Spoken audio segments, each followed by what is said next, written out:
All right. Hello, DTF club members from the top of the standing.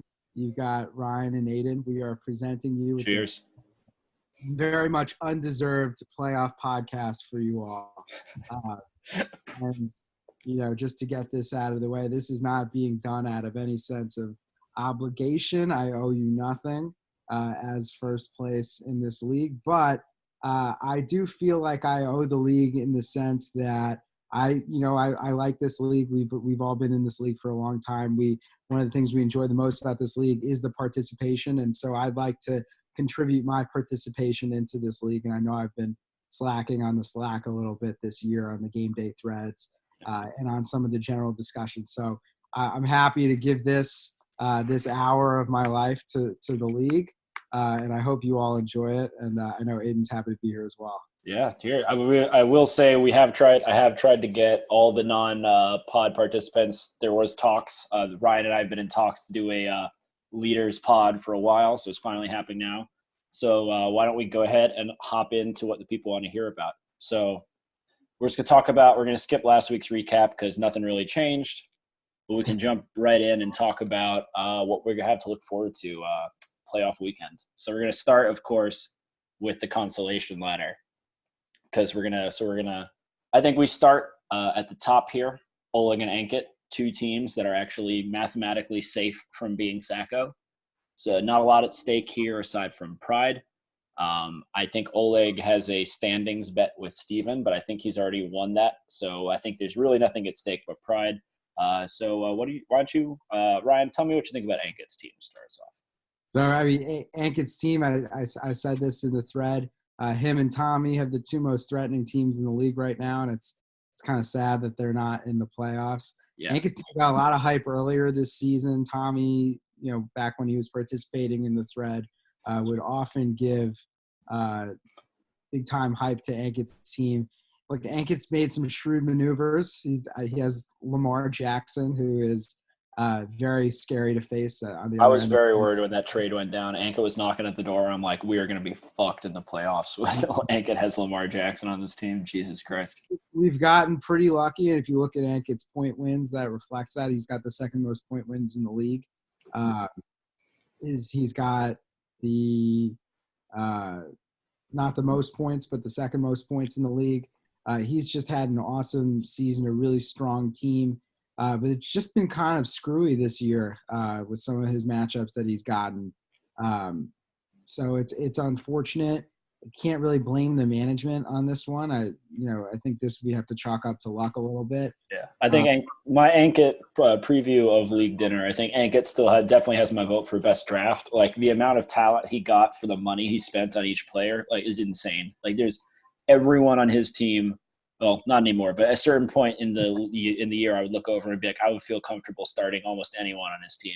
Yeah, he's stashing Reggie Bonifon now, but that's just in case he needs like an eighth running back that if CMC goes down. But yeah, it seems like all season I've looked at Ankit's bench and been like, oh, I wish I had those guys. Yeah. Surprising. I could have made a lot more. I guess no one really wants to trade for parts. Like he could have consolidated, but honestly, consolidation trades are not popular in this league. People don't want to give up the big players unless they're really desperate. Yeah, that's very often true. It's what you say. I think the time to strike for a consolidation trade is early in the season, maybe week 3 or 4, if somebody's 0-2 or 0-3 and really trying to make get some change of momentum. They might need to dilute their stars. Tommy did that to me a few years ago with the Odell Beckham trade. Yeah. I got the better end of that one. But injuries, man. Speaking of injuries, moving on over to Oleg's team. Actually, not too bad injury-wise, but yeah, I have to say Oleg's team. He took a lot of flyers, and I think he took a lot of early season risks, picking up Melvin Gordon for one. Was one of the bigger ones, spending big boy dollars on someone who we weren't sure was even going to play this year. Yeah. Got Russ, and I think, did he draft Breeze as well? No, he picked up – someone dropped Breeze, I think. No, I dropped Breeze earlier in the season when he got into it. Yeah, he's a great QB tandem. I think Emmanuel Sanders paid off big for him too. I think I was not expecting him to be productive in San Francisco, but he proved us all wrong. Also got struck good on getting two top 5 tight ends on his roster, 2 top 5 talent tight ends on his roster, starting both of them, which is always a kind of a dubious move.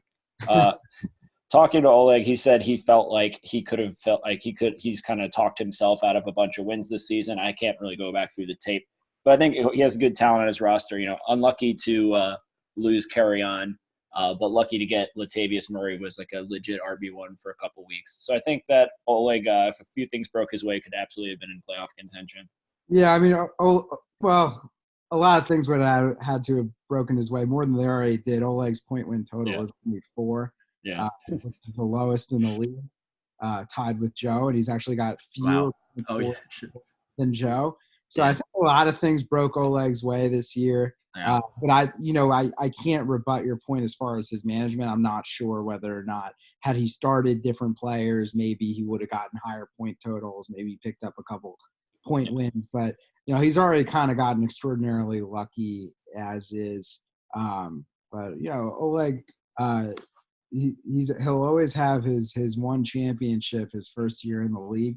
I won't forget that. People shouldn't forget that. Yeah. He's made a name for himself in a way a lot of folks haven't. So always respect for Oleg. This year wasn't much of a threat. I wasn't too worried about it, but he's always lurking.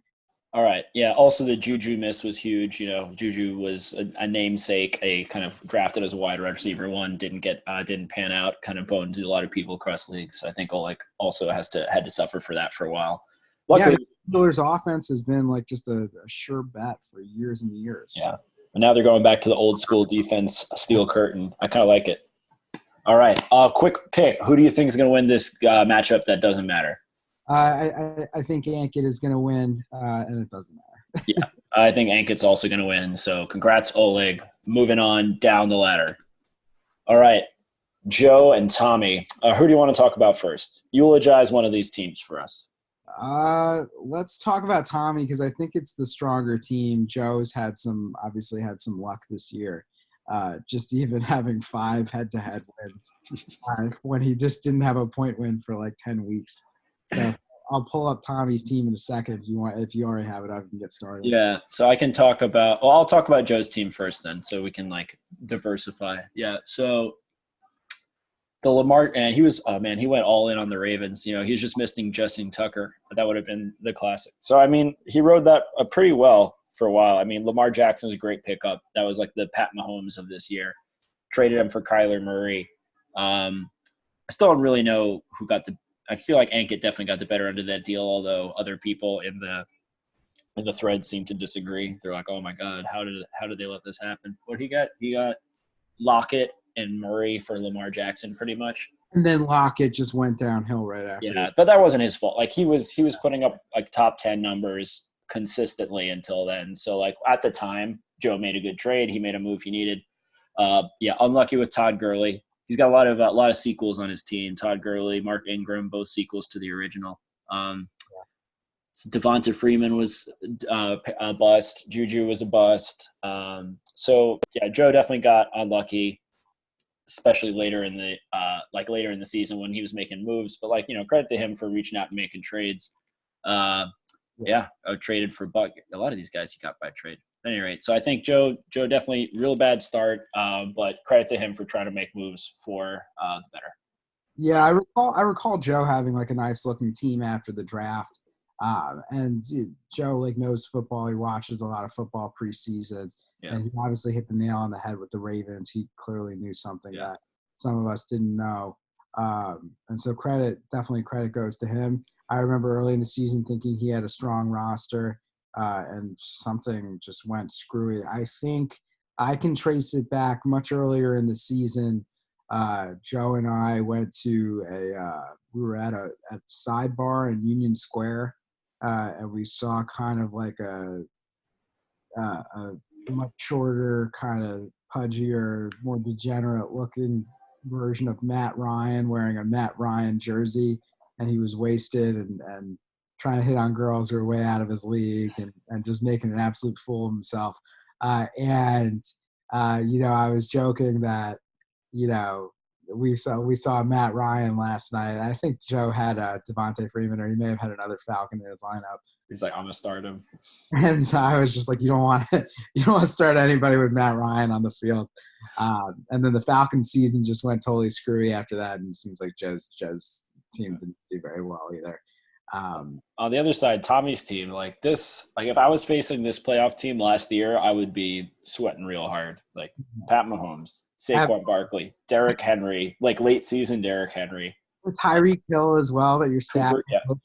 Cooper Kupp and Kareem Hunt. Well, I guess depending how late you are, I think Kareem Hunt was already cut last season, but like at a certain point last season, this team would have been absolute destruction. I mean, I'm still kind of scared of this team.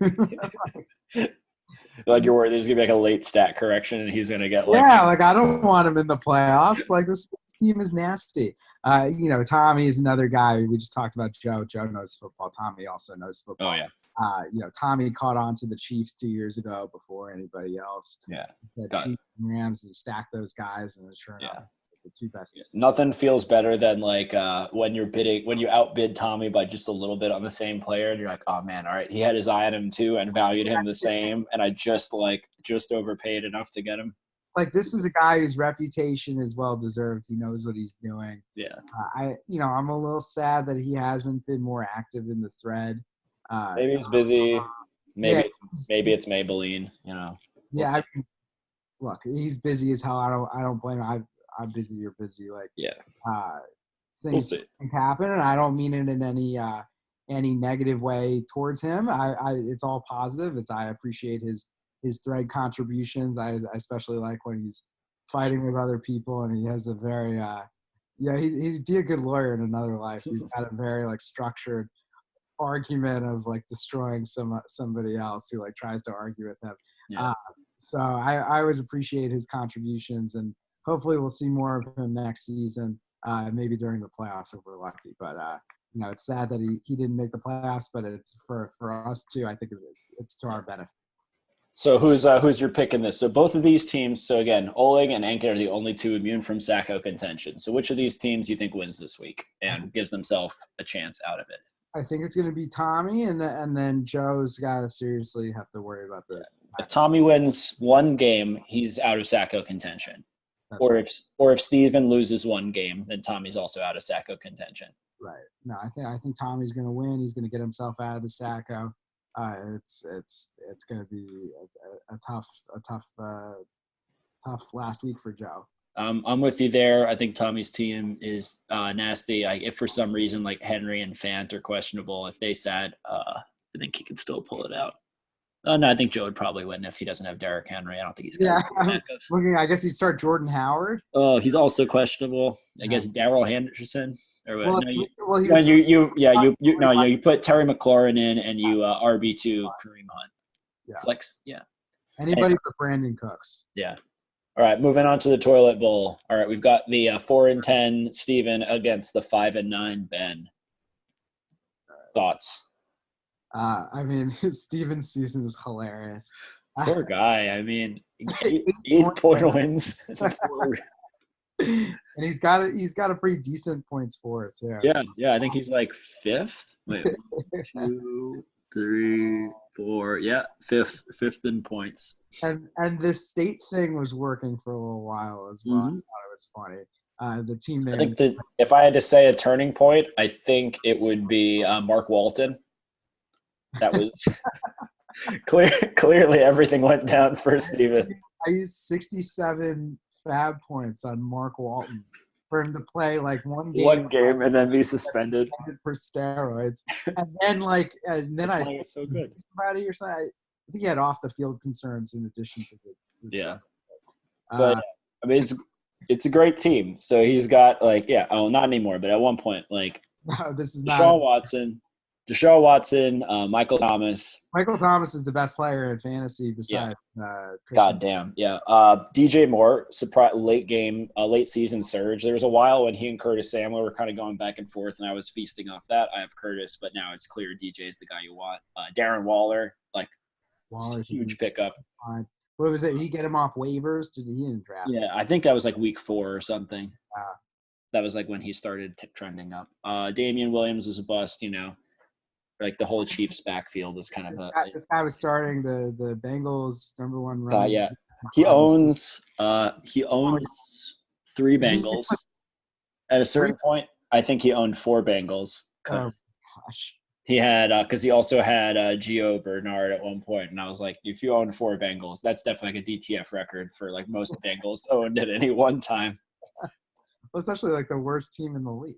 Yeah, well, he traded for Tyler Boyd with me, and then he gained another Bengal. I'm like, all right, it's like, who won this trade? Oh, not the guy who got a fourth Not Bengal. the guy who got another Bengal. No way. All right, well, moving on. What do you think about Ben's team then? 1 second. I'll pull it up. Let's see. This name is like impossible to look at. Yeah. It's a series of unfornetted I think he wants unfornetet event. I think just a series of unfornet events is like unfornetted events. Yeah. It really is.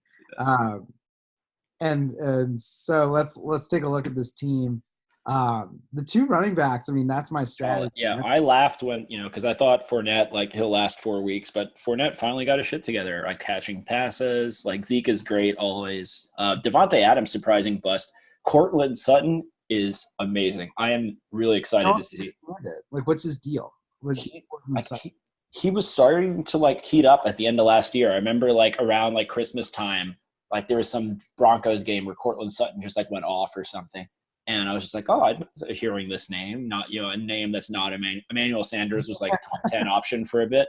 But this kid's like, have you seen these like catches he's been making? It's like insane. Like, get like a bullet. He'll just like reach out, grab it, like double toe tap. He's great. So bizarre. I mean, I feel kind of yucky starting like somebody on the Broncos. But that's how good he is. Like, he's so nasty. Yeah. He's like, yeah. George Kittle's a monster. He took a little while to get going. Ryan Tannehill on his bench, surprising like fantasy stud QB. I mean, Jameis Winston is like hilarious. Yeah, he's just there's stat line. I think like week 1, Rohan like started him because he didn't trust the Matt Ryan matchup, and he put up 7.1 points. And then since then, he's just the stat line from last week is amazing. Last week was the most Jameis Winston stat line. Yeah. Oh, you listen to part of my take as well? Yeah. Downs and 3 interceptions. Yep. I mean, it's just insane. 6 carries for 5 yards and a rushing touchdown. Yeah. That offense is just so high octane. Yeah. And he also turns the ball over enough that he keeps the defense back in the game too. So I don't know. I don't blame him for starting Winston this week. Honestly, this like Sacco matchup is not much better than any of the playoff matchups. Yeah, no, this is more exciting, honestly. I'd rather watch this than me versus Jake for one. There's so many stars in this. Yeah. So I actually kind of like Ben's team. This is like a nice looking team. Yeah. So you're picking Ben? Yeah, I'll pick Ben. I don't really know what happened to this team this season, though.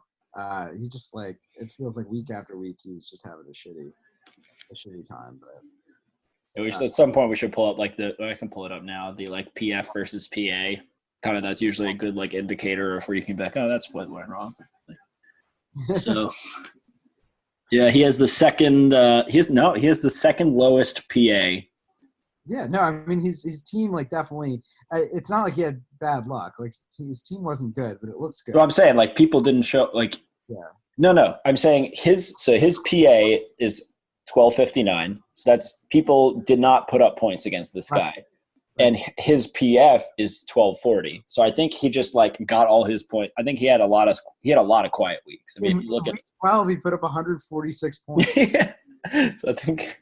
And then just the rest of the season, he was ass. Yeah, if you cut that out, so he's already like down like 6. He's like a 60-point differential between PF and PA, and if you took that one game away, it would be like a 200-point differential. I mean, that's a beast game. Like yeah. I'm also picking Ben. Sorry, Steven. I think so. Yeah, with a Ben win and a Steven loss, then it's between Steven, Ben, and Joe for Sacco. Yeah, so actually, no. With the Ben win and the Steven loss, it would actually be just between Ben and Steven and Joe. Yeah. If Tommy wins and Ben wins, then it's Steven versus Joe, winner take it all in the last matchup, and that's what I want to see. Right.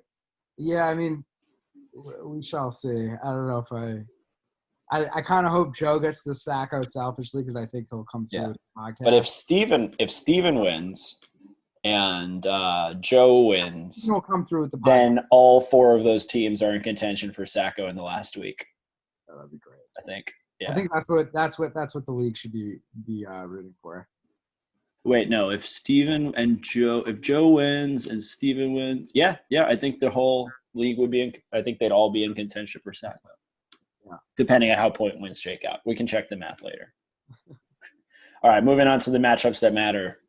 So, do you want to start with you or me? Let's start with the 2-3 matchup. All right, makes sense. Yeah, Mike Evans' loss is huge for me. I am not optimistic about my chances. Yeah, I mean, I'll tell you the reason why I chose. First of all, everyone knew I was going to choose Rohan. I made it pretty clear, but the reason I chose Rohan is because I did not want to be across from Christian McCaffrey. I'm still hoping for some kind of injury this week. Oh, of course. I mean, no. Me an illness or something. Just like I do not want to face that guy. He's so good, and his projections on ESPN are for like 21. Yeah, that's like an average week for him. But okay, are you actually starting Gardner Minshew? Is that a joke? So here's my options. So I've got Carson Wentz with no healthy receivers against the Redskins, who are surprisingly okay on defense. Yeah. I've got Josh Allen against the Steelers in Pittsburgh. And then I've got Gardner Minshew at Oakland. I don't think you do Minshew. I think you got to do Wentz. Yeah, I think if Aguilar is healthy, I'm going to do Wentz. But right now, he doesn't have – I think there's a chance that – hurts though, right? Like he's still got like people he can throw to. It's just did you see the last game he had like this? It was like it was the Seattle game where like Seattle secondary is depleted. He had Ertz and Goddard, but he didn't have Alshon, he didn't have anyone. Yeah, and he was terrible. Yeah. Like he couldn't hit anyone.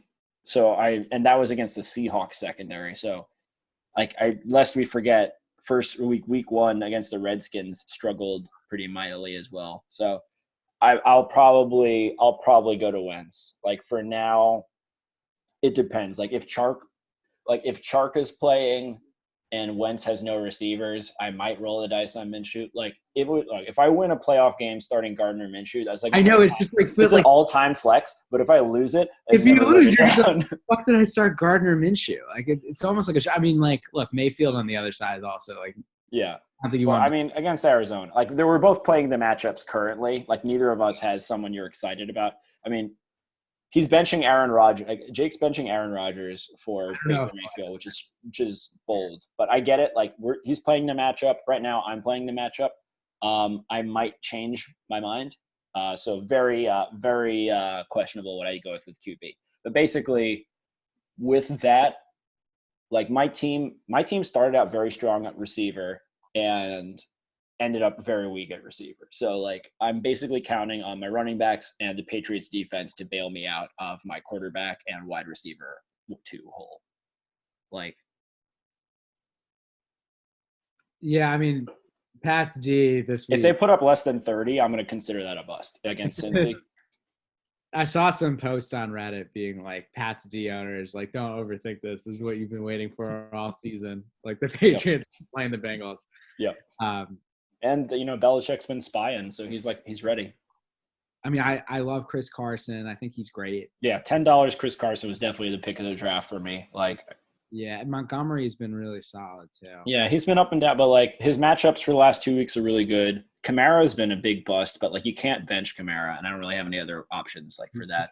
So the real question is also at wide receiver too. Like right now I've got John Brown in there, but I don't love the Pittsburgh matchup. His last 3 weeks he hasn't been great. Like the first 12 weeks of the season, he got like 50 yards and almost either 50 yards and sometimes a touchdown. But he had never had a game under 50 yards, which is great value, like he's getting.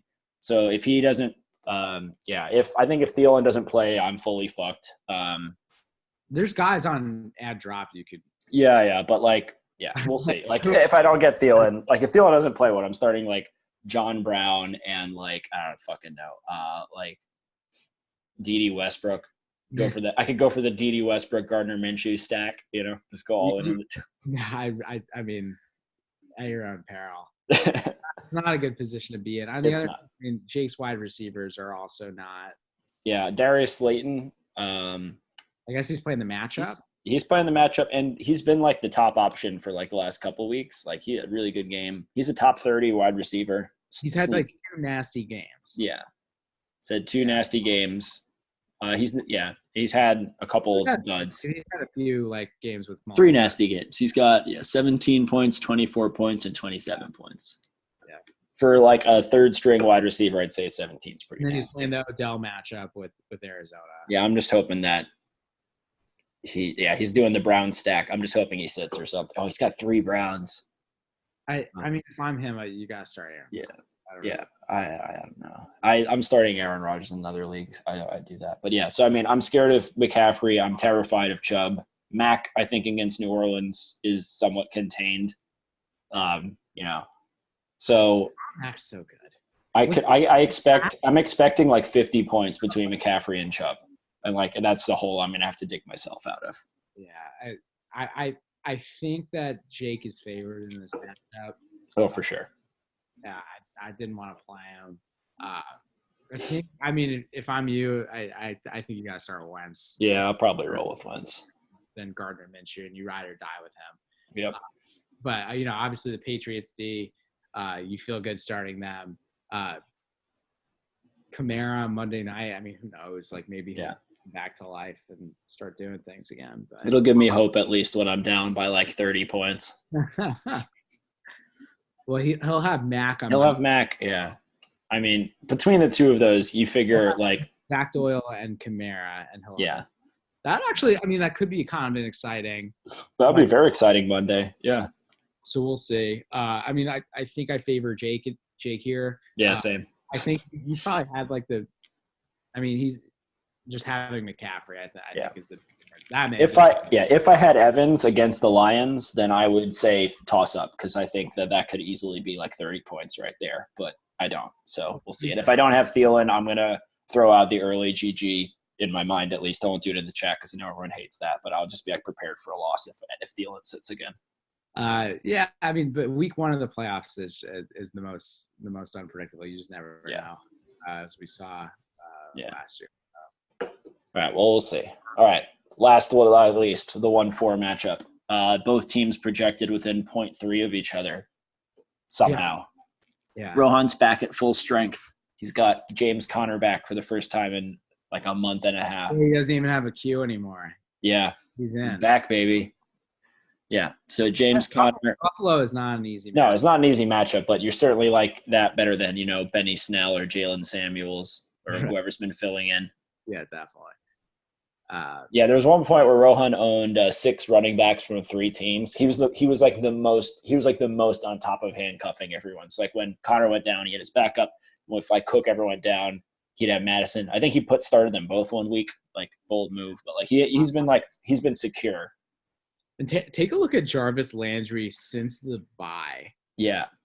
Holy shit! I remember he started him like right around that time. You don't think about Jarvis Landry in like in a. I would rather have Jarvis than Odell at this point. I mean, for sure. I mean, look at him since the bye. He had 6.5, 11.1, 15.7, 10.3, 26.8, 7.6, 7.6. This is like the model of consistency. Yeah, fantastic. It's a high floor play. I like that. DeAndre Hopkins, and I never like being up against him. Garoppolo is also, his numbers are great, and he's I tried my hardest to get Jimmy G. Well, not my hardest, but I tried what I thought was an appropriate amount for Jimmy G. Rohan bodied me in free agency. That would have been my starter over Wentz, easy. Like against Atlanta at home, please. Yeah. Oh, Rohan just picked him up today. Yeah. Oh, Jesus. He got him for like $10 in free agency. Oh, wow. That was a great move. Yeah. I should have bid my whole – if I bid my whole pot, I could have gotten him. I thought like $8 or whatever I bid would be like a good offering. save a little money in case. Do you wish you did the whole one? I wish I had done the whole thing. Like I was like, I'll save it. Like I could spend like $8 and I'll have like $6 to play around with for the last week if I need it. But I should have been like, you know what? I'm worried about QB. I got to go all in to make sure I get someone who gives me the best chance of making it to the finals, and then just like try and pick up people a week in advance on free agents. But yeah, I spent my entire fab budget this week. I just figure if I make it into the finals, it's like you're set.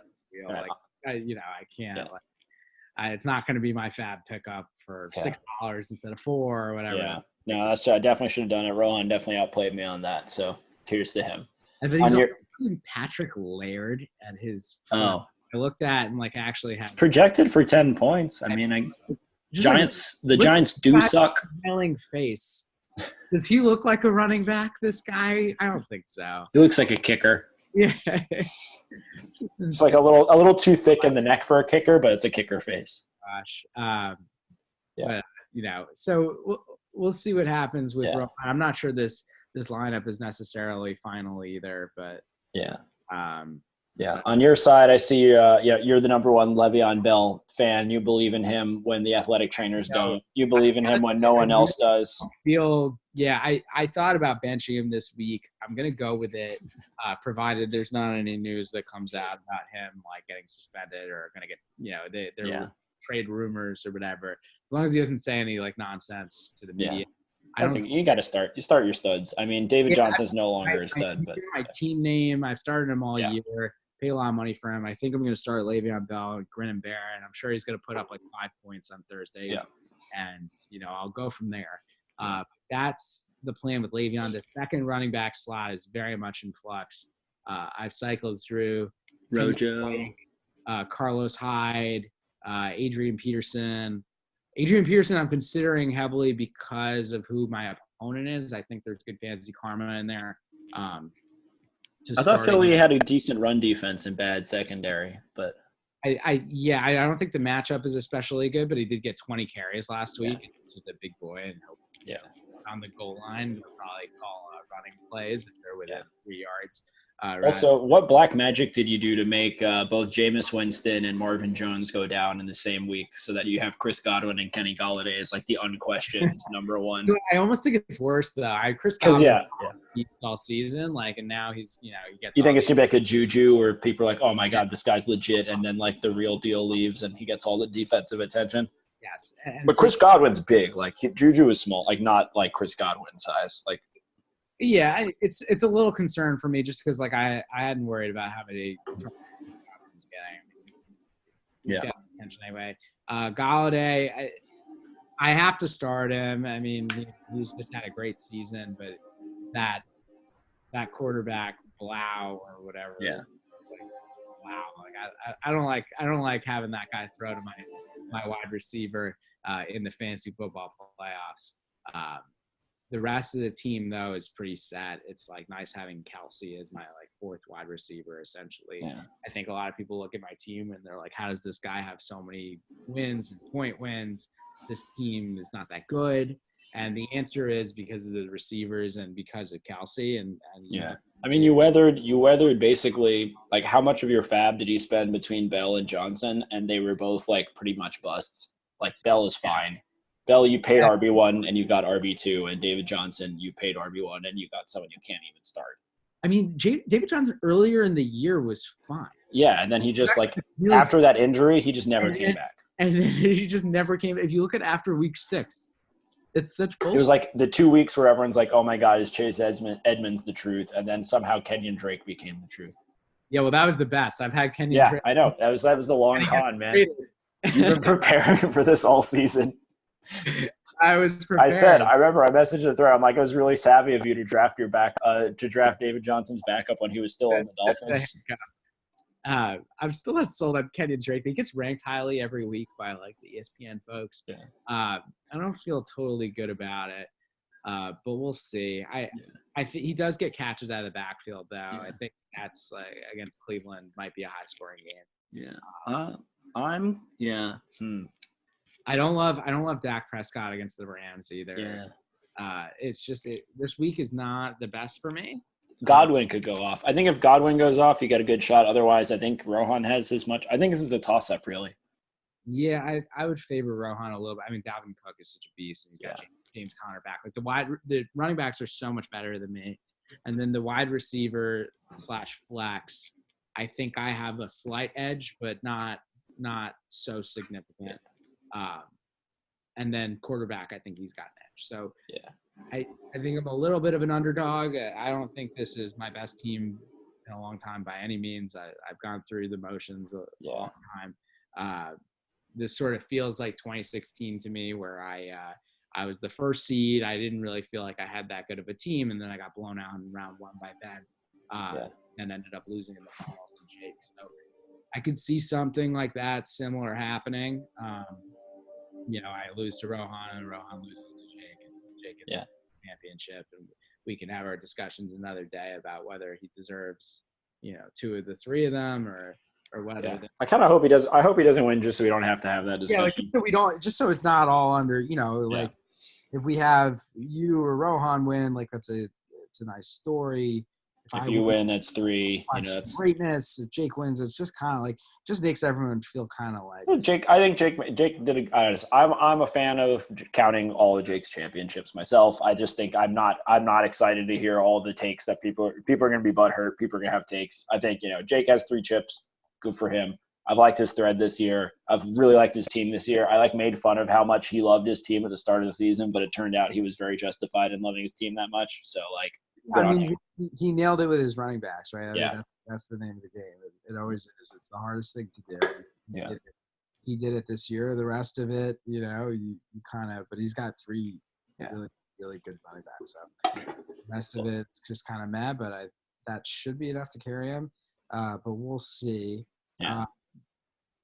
So I don't know. I gotta go soon. So I'd say let's wrap it up. Give me your 1 pick for Chip and 1 pick for Sacco. Then I'll give mine, and we'll let the listeners go in. I think it's gonna be Jake is the championship, and then Joe is the Sacco. Yeah, I'm gonna go Jake. Yeah, I think Jake has best shot at the chip. I